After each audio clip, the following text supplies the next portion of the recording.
नमस्कार दोस्तों, हमारे YouTube चैनल में आपका स्वागत है। आज फॉरेस्ट्री क्लास को आगे बढ़ाते हुए जो गुरुत्वाकर्षण ग्रेविटेशन वाला चैप्टर है, इसे हम आगे करते हैं। कल हमने केपलर के लॉ तक पढ़ा था, केपलर के प्लेनेटरी मोशन। आज हम पढ़ेंगे कुछ इक्वेशन ऑफ मोशन है और प्रेशर के बारे में। देखिए, हमको बताया गति की समीकरण, गति की 3 समीकरण है, यानी कि 3 इक्वेशन है मोशन की। कौन कौन सी हैं? पहली है v equal to u plus a t, s equal to u t plus half a t square, और लास्ट है v square equal to u square plus 2as। और इनका डेरिवेशन मैंने आपको बताया हुआ है कि निकालना कैसे है। अगर नहीं है तो डिस्क्रिप्शन बॉक्स में लिंक मिल जाएगा आपको। ये तो था आपका जब लीनियर मोशन यानी कि जब आपके एक स्ट्रेट लाइन में ऑब्जेक्ट मूव कर रहा हो।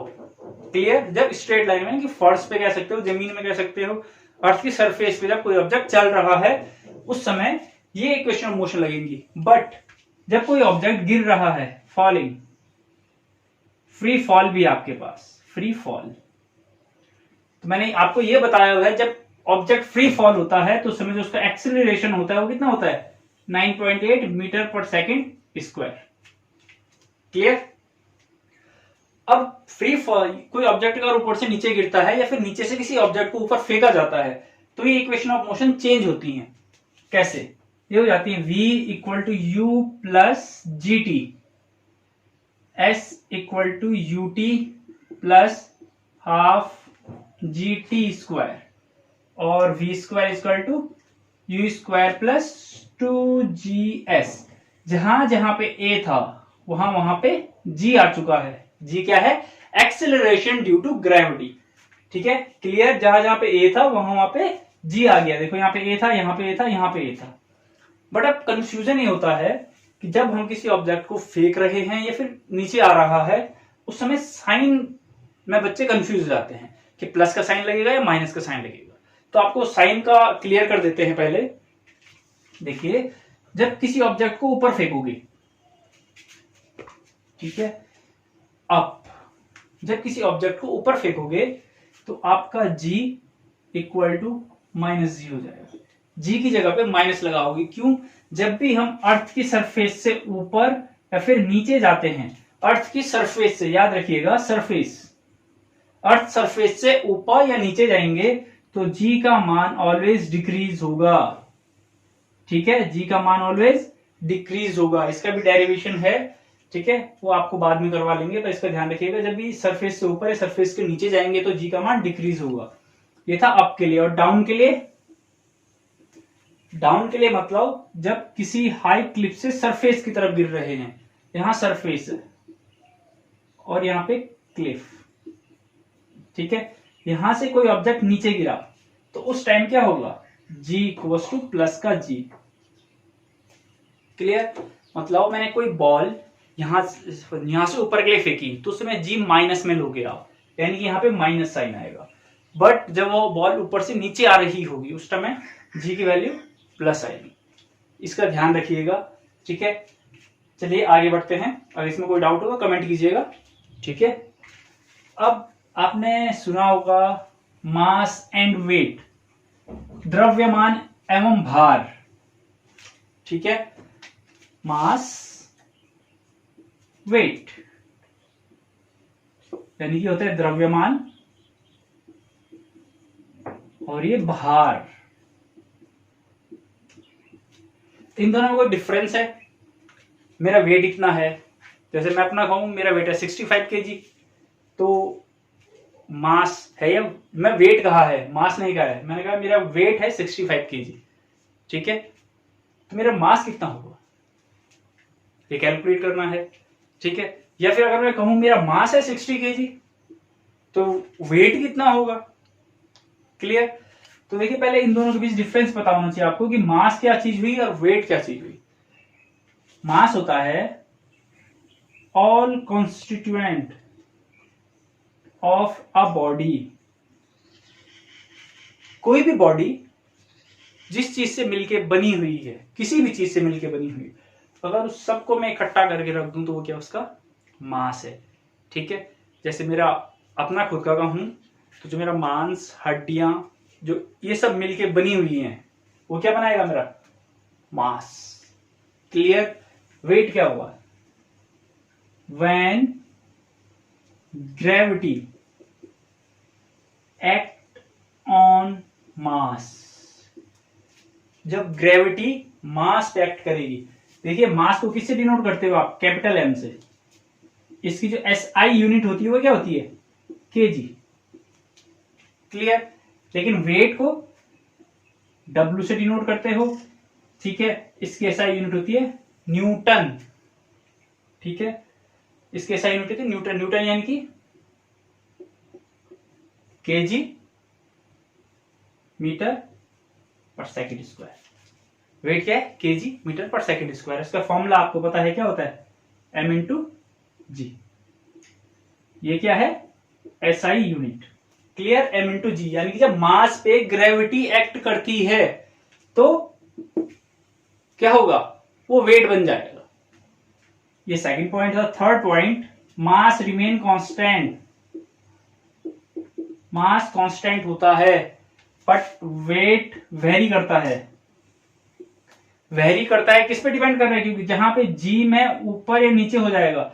जैसे हम यहां पे अर्थ में जो जी लगता है वो 9.8 का है मीटर पर सेकंड, लेकिन जब हम मून पे जाते हैं तो क्या हो जाता है, जी कम है। मून के क्या है, ग्रेविटेशनल फोर्स कम है, जिसके कारण जब हम वहां चलते हैं तो हम उछलते हैं। चलते चलते क्या उछलते हैं, यानी कि हम जमीन को बहुत ज्यादा छोड़ देते हैं जब चलते हैं। ठीक है, यहां पे हम ऐसा नहीं कर सकते क्योंकि यहां की ग्रेविटी ज्यादा है। ठीक है, तो जो W है वो वेरी करता है, किस पे डिपेंड करता है, वो जी पे। जबकि मास क्या है, constant. Mass never be zero, कभी भी द्रव्यमान जीरो नहीं होगा। ये नहीं कह सकते कि इस बॉडी का द्रव्यमान और मास जीरो है, बट वेट जीरो हो सकता है। Weight equals to zero when, जब जी इक्वल्स टू जीरो। ठीक है, जब जी जीरो हो जाएगा तो डब्ल्यू क्या हो जाएगा, अपने आप जीरो हो जाएगा। जीरो क्या, न्यूटन। बट यहां क्या है, केजी। ये मास और वेट में डिफरेंस है, इसका ध्यान रखिएगा। ठीक है, चलिए अब अगला टॉपिक शुरू करते हैं। अगला टॉपिक है आपका प्रेशर।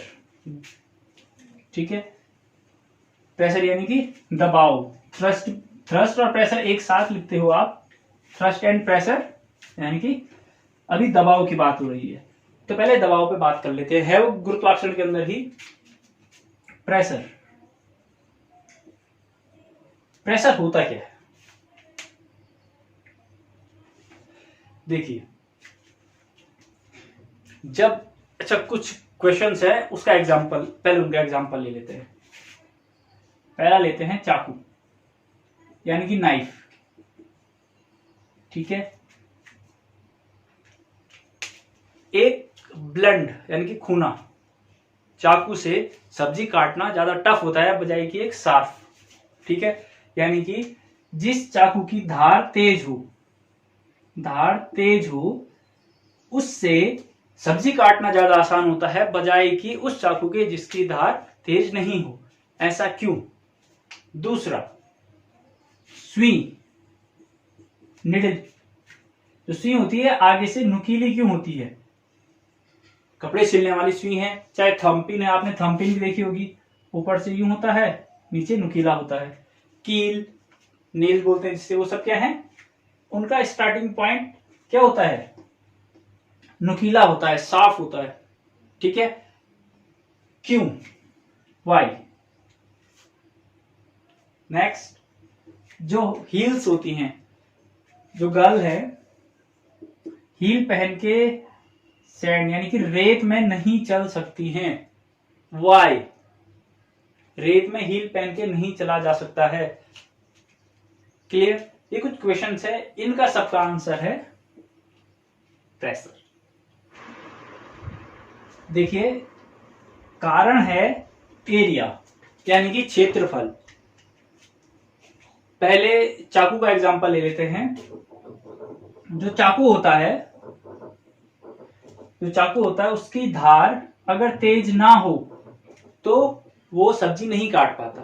कारण देखिए, हम चाकू पे लगाते हैं फोर्स, ठीक है,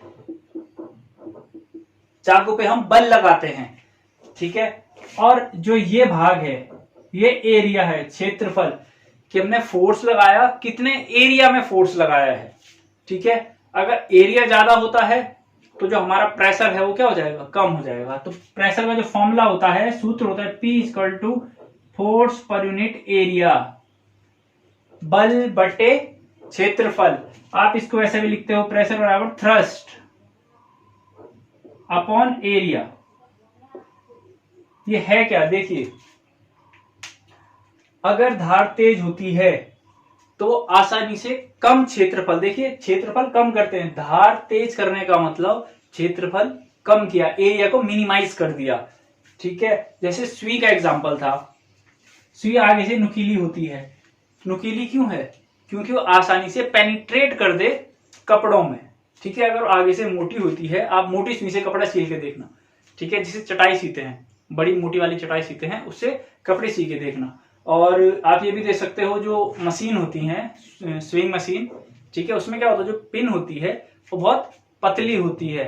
जो लेदर सिलती है, जो मशीन लेदर सिलती है, यानी कि लेदर के क्लोथ हो सकते हैं या फिर सीट हो सकती है लेदर की, वो और ज्यादा पतली होती है क्योंकि उसे और ज्यादा पेनिट्रेट करना पड़ता है।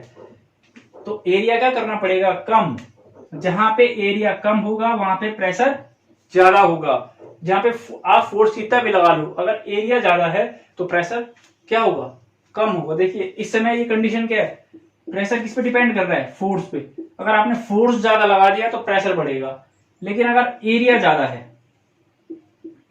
तो प्रेशर घटेगा। क्लियर। इसका एक एग्जांपल है कि जैसे मैं अभी खड़ा हूं जमीन पे, तो इस समय क्या है, प्रेशर कम लग रहा है, जबकि मैं अगर चलने लगूं या दौड़ने लगूं तो जमीन पे प्रेशर ज्यादा लगेगा। क्यों, रीजन है एरिया। जब हम चलते हैं तो अपना एक पांव उठाते हैं, ठीक है, तो क्या होता है, जो हमारा पूरा बॉडी वेट है वो दूसरे एक ही पांव पे शिफ्ट रहता है, जिसके कारण क्या होता है, एरिया कम हो गया। एरिया कम हो गया मतलब प्रेशर ज्यादा। ध्यान रखिएगा, एरिया कम यानी कि प्रेशर ज्यादा। जो फीमेल हैं हील्स पहन के जाती हैं और सैंड में नहीं चल पाती, रेत में नहीं चल पाती, रीजन, जो हील होती है वो क्या करती है, वो सैंड में अंदर तक धंस जाती है, ठीक है, जिसके कारण क्या होता है, चलना मुश्किल होता है।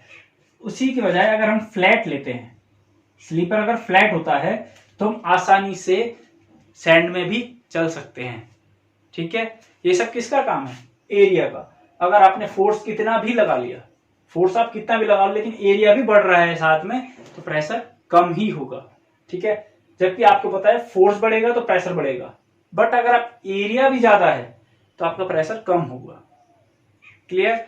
इसके आप एग्जांपल्स आगे देखोगे नेक्स्ट क्लासेस में, वहां आपको बताया जाएगा जब लिक्विड में प्रेशर यूज किया जाता है, आर्किमिडीज प्रिंसिपल ही पढ़ोगे आप उसमें।